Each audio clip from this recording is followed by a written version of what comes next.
से। राधे राधे महाराज जी। राधे राधे महाराज जी। महाराज जी, पिछले 1 साल से आपको सुन रहा हूँ, आपके द्वारा बताए गए मार्ग पर चलने का भी प्रयास कर रहा हूँ। महाराज जी, मेरा आपसे एक प्रश्न है कि आपने 13 वर्ष की आयु में ही अपना घर छोड़ दिया था और भगवत प्राप्ति के मार्ग पर चल पड़े थे। महाराज जी, आप काफी लंबा लिखे हैं, कह रहे हैं कि जब आपको पहली बार अनुभूति हुई भगवत प्राप्ति की, तो उसके बाद में कैसा परिवर्तन महसूस हुआ, और सुखानुभूति का वर्णन कर सकते हैं महाराज जी वो? एक हम आपको गुलाब जामुन पवावे, पूछे कैसा था, आप कहोगे बढ़िया मीठा। नहीं, कैसा बढ़िया मीठा, इसके आगे बोल पाओगे? इसके आगे उत्तर होगा, आप खा के देख लीजिए, नहीं आएगा। जब एक प्राकृतिक वस्तु के स्वाद की बात ये वाणी नहीं बता सकती, वो कहेगी अनुभव करो, तो ये तो भगवदानंद है। अनुभव गम्य भजे जय संता। भला भगवान जो अनिर्वचनीय है, उनके आनंद का कैसे वर्णन किया जा सकता है? वो तो यत् किंचित शास्त्रों में वर्णन है। जैसे एक पदार्थ के आनंद का, सुख का वर्णन करने की सामर्थ्य वाणी नहीं रखती। कितना मीठा है, बहुत मीठा है, इसके आगे खा के देख लो। ऐसे भगवदानंद परमानंदमय है। कैसा परमानंद है? भजन करो, भगवान की प्राप्ति करो, तब अनुभव में आएगा। समझ पा रहे हो? अब ये कोई रसगुल्ला तो है नहीं कि उसको खवा दिया जाए कि देखो इतना मीठा है। राधा नाम जप करो, संयम से रहो, पवित्र भोजन पाओ, और लंबे काल तक पाप ना बनने पावे, तब आनंद मिलने लगेगा भगवान का। और जैसे जैसे आनंद मिलेगा, वैसे वैसे आगे बढ़ते जाओगे।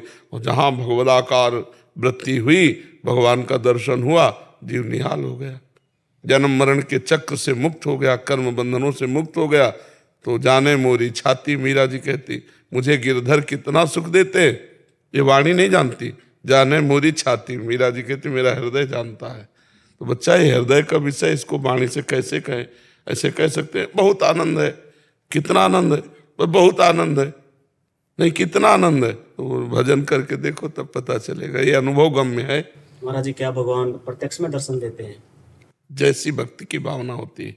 अगर भक्ति की भावना हो कि हमें ध्यान में दर्शन दे, तो भगवान ध्यान में देते हैं।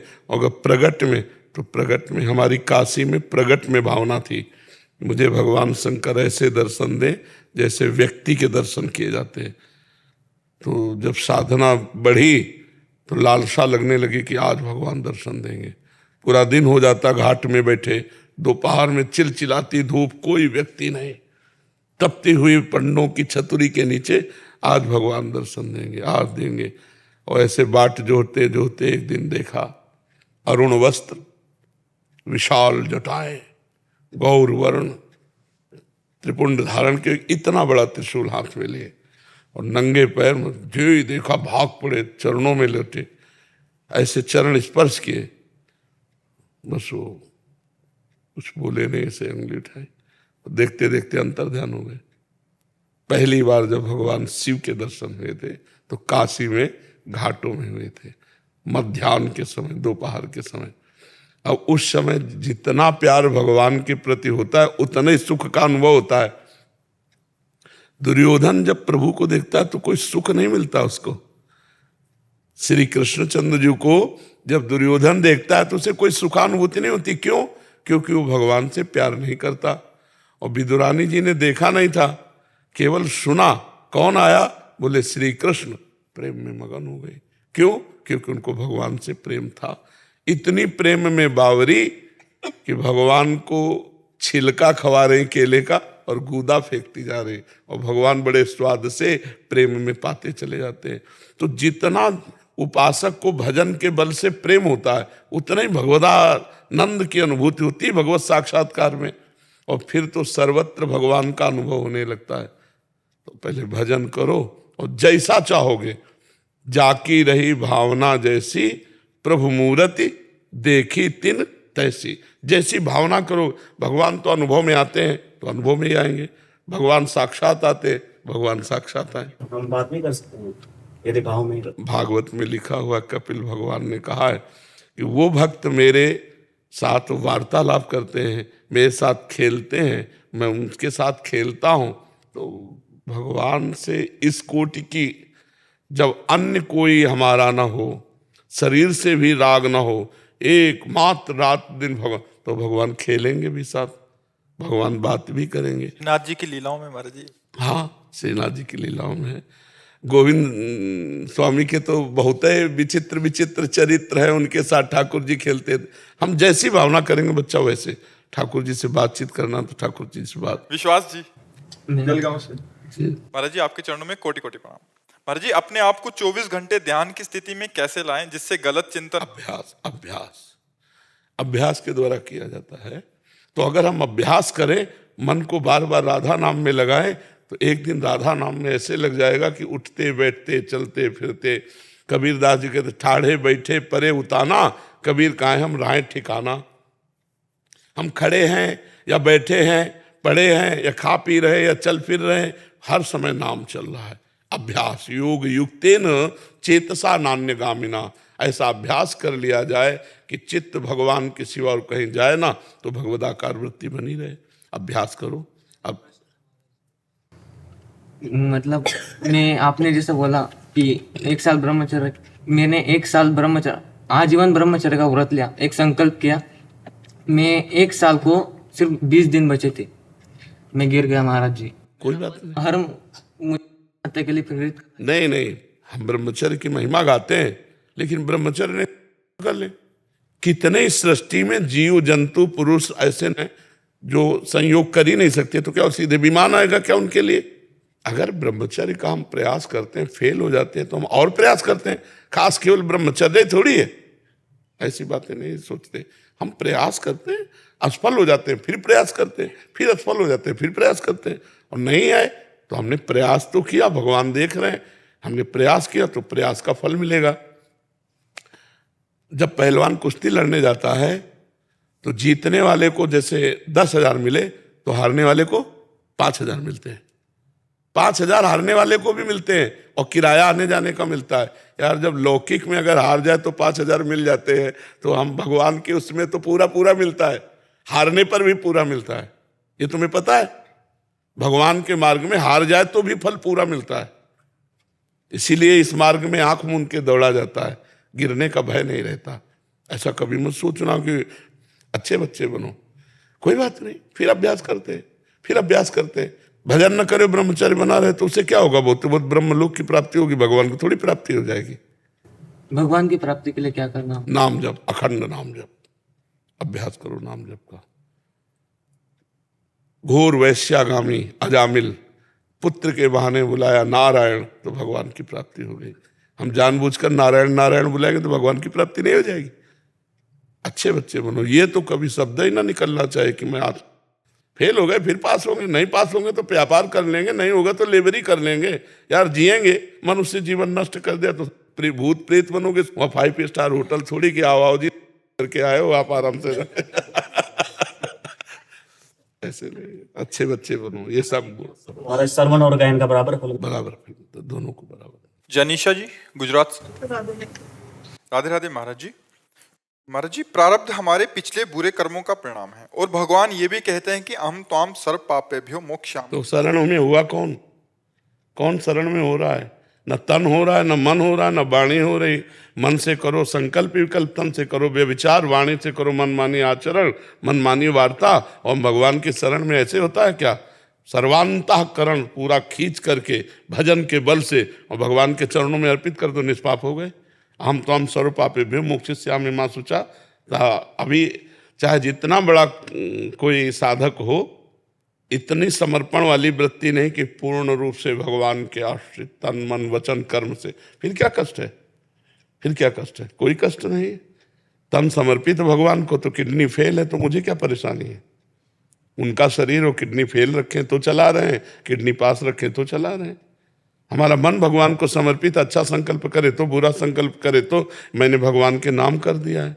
मेरी वाणी भगवान को समर्पित, मेरा जीवन भगवान को समर्पित। अब कोई प्रश्नवाचक चिन्ह नहीं। अब जोई जोई प्यारो करे सोई मोहि भावे। तो कहाँ समर्पण कहाँ होता है उस कोटि का? और जब समर्पण हो जाता है तब फिर आए हुए दुख सुख का कोई महत्व नहीं रहता, क्योंकि शरीर भगवान का है। तुम्हारे शरीर पर दुख हो या सुख हो, मुझे क्या परेशानी? इस शरीर पर दुख सुख हो क्या परेशानी? क्योंकि मैंने भगवान के नाम कर दिया, भगवान को समर्पित कर दिया। तो अभी जब भोक्ता बचा है तो समर्पण किस बात का हुआ? समझ पा रहे हो हमारी बात? हाँ, भजन करोगी तब संत महात्माओं की बातें भजन करके ही समझी जा सकती है। तो तुम्हारे प्रश्न का आशय क्या है? ये कह रहे हैं कि ऐसा भी कहा गया है कि अवश्य में भोक्तव्यम कृतम कर्म शुभाशुभम, तो भगवान की शरण में आने से कौन से पापों से मुक्ति मिलती है महर्षि? सब पापों से मिल जाती है, सब पापों से मुक्ति मिल जाती है। लेकिन भगवान की शरण में आज हुए, और शरीर कब बना है? बहुत पहले। तो जब शरीर बना था तो पुण्य और पाप के परिणाम से लिख दिया गया था, 10 वर्ष में ये होगा, 12 वर्ष में ये होगा, 13 वर्ष। और आज शरणागत हुए हो तो पूरे शरीर के जीवन की कुंडली बन चुकी है। तुम्हारे शरीर को जो दुख सुख भोगने वो आएंगे, लेकिन भजन के प्रताप से तुम्हारे संचित भस्म हो जाएंगे, क्रियमाण निष्फल हो जाएंगे, और इसी जन्म में तुम आवागमन से मुक्त हो जाओगे। पर शरीर को प्रारब्ध भोग भोगना पड़ेगा, क्योंकि शरणागत आज हुए, प्रारब्ध भोग का निर्णय बहुत पहले हो चुका है। समझ पा रहे हैं हमारी बात जी? मुकेश मिश्र जी ऑस्ट्रेलिया से। महाराज जी, आपके चरणों में कोटि कोटि प्रणाम। महाराज श्री जी की कृपा से ऑस्ट्रेलिया में एक व्यापार की सेवा मिली है और हमारे विदेशी मूल के ग्राहकों ने आपको धन्यवाद भेजा है, कृपया स्वीकार करें। मैं उनको एकांतिक के बारे में बताता हूं तो उनके भी वही प्रश्न होते हैं जिन्हें आप अक्सर उत्तर में दे देते हैं। मैं सिर्फ उनको हिंदी से अंग्रेजी अनुवाद ही करता हूं और बहुत आनंद का महसूस होता है। महाराज जी, इनका प्रश्न है कि आनंद कोश कहाँ स्थित है? क्या निरंतर नाम जब भगवत चर्चा व स्वाध्याय से हमें आनंद मिल आता है, वो आनंद कोश से ही मिल रहा है? जब तक 3 गुणों के अंतर्गत ही है, अन्नमय कोश, प्राणमय कोश, मनोमय कोश, विज्ञानमय कोश, आनंदमय कोश, ये 5 कोश जो है त्रिगुण माया के अंतर्गत है। सतोगुण, रजोगुण, तमोगुण इसी के अंतर्गत हैं। सतोगुण रजोगुण से ही स्थूल शरीर, सूक्ष्म शरीर, कारण शरीर, तीनों शरीरों की रचना है। ये आनंद स्वरूप नहीं है, ये आनंद कोश है। इसमें जो क्षणिक आनंद आता है वो आनंद कोश से आता है, और जीव इसी आनंद कोश में बंधा हुआ है। जब इस लघु सुख का त्याग कर दे तब वो भूमा सुख आनंद, जो आनंद सिंधु सुख राशि, आनंद सिंधु सुख राशि, वो आनंद सिंधु जब खुलता है तब जीव उन्मत्त हो जाता है भगवान के आनंद में। अभी तो ये जैसे रसेंद्री से अच्छा भोजन किया, अपने मनोनुरूप रूप देख लिया, मनोनुरूप संगीत सुन लिया, ये जो आनंद की अनुभूति होती है ये आनंद कोश से होती है। आनंद कोश अंतःकरण में, अंतःकरण मन बुद्धि चित्त अहंकार, और इसके कोई महत्वशाली नहीं है। ये ऐसे जैसे बहुत प्यासा आदमी ओस चाट कर प्यास बुझाना चाहे तो नहीं बुझ सकती, ऐसे ही अभी तक आनंद कोश से हम भोग भोगते रहे, कहीं की तृप्ति है क्या? क्योंकि हम परमात्मा के अंश हैं तो हमें आनंद स्रोत खुले तब बात बने, और वो खुलेगा भजन से। और भजन में रुचि नहीं होती, भोगों में रुचि होती है। अगर हम भजन करें और इन लघु सुखों का त्याग करें तो महान सुख के अधिकारी बन जाए। समझ पा रहे आप जी? जैसे मैंने क्वेश्चन किया था कि आनंद कोश जी, तो उनके अंदर वही आनंद कोश की आनंद की अनुभूति होती है जी। हम अभी कोशिश करते हैं कि पूरे हफ्ते की दिनचर्या में जी। भगवत लीला, श्रवण कीर्तन जी, जी। और ये चीज करते हैं तो आनंद स्रोत से हाँ बिल्कुल बिल्कुल, उस हाँ भगवान नाम कीर्तन, भगवान लीला कथा गायन, भगवान लीला कथा श्रवण और भगवान नाम जप, इसी से आनंद स्रोत खुलेगा। जब आनंद स्रोत खुलेगा तो निहाल हो जाओगे। ये सब व्यर्थ लगेगा, ये सब ब्रह्मादिक के भोग सब विषम लागत ताई, नारायण ब्रजचंद की लगन लगी है जाए। भगवत प्राप्ति की लगन लगने में ब्रह्मादिक के भोग भी विषवत लग जाते, फिर मृत्यु लोक के तुच्छ भोगों की बात क्या। न पारमेष्ठम न महेंद्र धिष्णम, पारमेष्ठम मतलब सबसे बड़ा पद है ब्रह्मा जी का। न पारमेष्ठम न महेंद्र धिष्णम, महेंद्र का देवराज इंद्र का, देवराज इंद्र के पास कितना सुख है, अप्सराएं हैं, सब है। न सार्वभौमम मतलब एक चक्रवर्ती सम्राट, न रसाधिपत्यम रसातल का लोग, न योग सिद्धिर न पुनर्भवम, जो भगवान का आनंद स्रोत का सुख मिलता है ना वो इनमें भी नहीं है, इनमें भी नहीं है। मृत्यु लोक के सुख की तो बात ही क्या है। वो बड़े भाग्यशाली हैं जो संयम से चलते हैं, नाम जप करते हैं, भगवान के आश्रित हैं, उनका बड़ा मंगलमय जीवन है, बड़ा मंगलमय। ई परलोक सकल सुख पावत, परलोक में भी सुख पाएंगे। मान लो जो यहाँ कमा रहे हैं और सुख भोग कर मर्त के और मरे तो सब यहीं रह गया। अब जो सुख भोगा उनमें पाप भी है और कुछ पुण्य भी है, फिर जा कर के जन्म मरण का चक्र, लेकिन मुक्त होने वाला कार्य तो किया ही नहीं। नाम जप, नाम कीर्तन, भगवान की आराधना, ये जब नहीं हुआ तो जन्म मरण से मुक्ति कौन दिलाएगा? तुम्हारे शुभ अशुभ कर्म तो बंधन करने वाले हैं। मोक्ष तो भगवान नाम से मिलता है, भगवत आराधना से मिलता है। इसलिए सबको चाहिए कि अपने दिनचर्या में कुछ समय ऐसा निकाले जिससे हम भगवान की पूजा करें, भगवान का नाम जप करें, भगवान संबंधी हम शास्त्रों का स्वाध्याय करें, तभी हमारा जीवन मंगलमय होगा। अच्छा, भगवान का डर जिसके अंदर आ जाता है वो फिर सही चलने लगता है कि यार ऐसा कुछ ना हो जाए हमसे गलती जिससे भगवान नाराज हो जाए। मेहुल पटेल जी ऑस्ट्रेलिया से। राधा वल्लभ श्री हरिवंश। राधा वल्लभ श्री हरिवंश महाराज जी। महाराज जी, आपके श्रीमुख से विभिन्न धार्मिक संप्रदायों की स्थापना के लिए भगवान स्वयं विभिन्न आचार्यों के रूप में अवतार लेते हैं, ऐसे सुना है।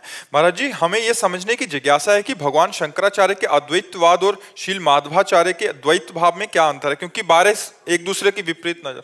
किसी को नीचा या ऊंचा दिखाने या कोई महान या लघु बताने के लिए हम ये कहते हैं तुम कहाँ जुड़े हो, आपसे। तो बस भी हम जहाँ जुड़े हो वहाँ की बात करें। हम उनका श्रेष्ठ है कि उनका श्रेष्ठ है, उनका श्रेष्ठ है कि उनका, ये हम करने के लिए नहीं बैठे। हम माधवाचार्य के भी चरणों में प्रणाम करते हैं और शंकराचार्य जी के भी चरणों में प्रणाम करते हैं और आपके भी चरणों में प्रणाम करते हैं। हमें सिर्फ अपने जीवन को अच्छा बनाना है।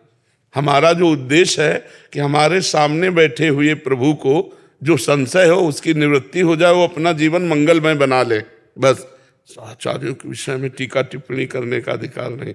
यदि आप किसी आचार्य की महिमा जानना चाहते हो और हमें पता है तो हम बता सकते हैं, लेकिन दो आचार्यों के बीच में अगर हम ऐसे करना चाहें तो हम दोनों को प्रणाम करते हैं। बिल्कुल ऐसे, उससे सर्वनाश की स्थिति आ जाती है, सारे पुण्य नष्ट हो जाते हैं। अगर एक को श्रेष्ठ, एक को लघु, एक का थोड़ा कम, एक का ज्यादा, वो ये ठीक है। हाँ जी। सोनील जी हैदराबाद से। श्री हरिवंश। राधा वल्लभ श्री हरिवंश महाराज जी। महर्षि, आपके चरणों में कोटि कोटि नमन। महाराज जी, पूर्व में मेरे समस्त प्रश्नों के निराकरण के लिए आपका अनेकों अनेक धन्यवाद। भगवान पूज्य संतों की वाणी में हमने उन्हें ईश्वर को सच्चिदानंद कहते सुना है, एवं सुना है कि सच्चिदानंद ईश्वर को जानने का केवल एक संकेत मात्र है। महाराज जी, मेरा प्रश्न है कि सच्चिदानंद शब्द का अर्थ क्या है, और इस जो सत है, जो चैतन्य घन है, जो आनंद स्वरूप है। भागवत में एक श्लोक है, सच्चिदानंद रूपाय विश्वोत्पत्त्यादि हेतवे तापत्रय विनाशाय श्री कृष्णाय वयम नुमः। जो सच्चिदानंद रूप है, सत रूप है, जैसे भगवान कृष्ण का रूप है वो सत है, जो ये रूप है ये असत है, ये नाशवान है। ये न पहले था, अभी जो दिखाई दे रहा है ये कल नहीं रहेगा, लेकिन भगवान का रूप पहले था, अब है, आगे भी रहेगा। सत और चैतन्य, जैसे हमारी आत्मा चैतन्य है ऐसे भगवान का शरीर भी चैतन्य है। भगवान का शरीर आत्मस्वरूप है। चिदानंदमय देह तुम्हारी, भगवान की देह कैसी है? सच्चिद, चिद माने चिदानंद। चिदानंद अद्भुत सुख प्रदान करने वाली, निरंतर सुख प्रदान करने वाली महान, जैसे भगवान का रूप है वो कभी बूढ़ा नहीं होता क्योंकि चिदानंद में है। भगवान के कभी दाढ़ी मुछ नहीं निकलती क्योंकि चिदानंद में है। वो हर समय नव किशोर अवस्था 15-16 ये अवस्था रहती है भगवान की।